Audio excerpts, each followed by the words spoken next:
Informasi lain, saudara, keputusan Nasdem bergabung dengan Koalisi Indonesia Maju berdampak pada sikap politik Nasdem di Pilkada Jakarta. Nasdem memastikan tidak akan memberikan tiket dukungan pada Anies Baswedan maju ke Pilgub Jakarta. Ketua Umum Partai Nasdem Surya Paloh menegaskan partainya tak akan memberikan dukungan pada Anies Baswedan. Surya Paloh bilang jika ini bukan momentum yang baik untuk Anies maju di Pilkada. Surya Paloh menyatakan telah menyampaikan keputusan Nasdem ini kepada Anies Baswedan. Terkait bagaimana respon Anies, Paloh menyebut jika Anies telah menerima keputusan penarikan dukungan ini.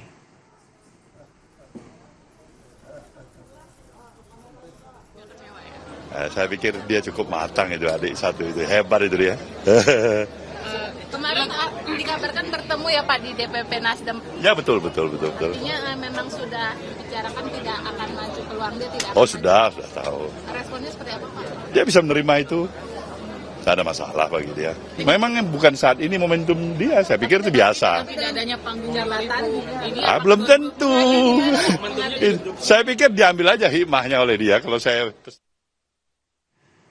Saudara Ketum Gerindra Prabowo Subianto yang juga Presiden terpilih merespon soal PDIP yang tengah ditinggalkan di pemerintahan. Prabowo mengaku ia tidak mengerti maksud dari meninggalkan itu. Prabowo menyatakan tidak paham dengan maksud konteks dari siapa yang ditinggal atau siapa yang meninggalkan siapa.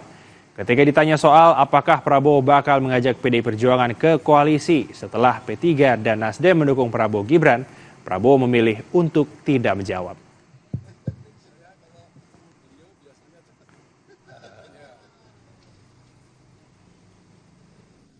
Bismillahirrahmanirrahim. Assalamualaikum warahmatullahi wabarakatuh. Salam sejahtera bagi kita sekalian. Saudara-saudara sekalian. PDIP berarti ditinggal sendiri, Pak? Saya tidak mengerti ditinggal atau siapa yang meninggalkan siapa, saya tidak mengerti. Tapi mau ngajak. Oke.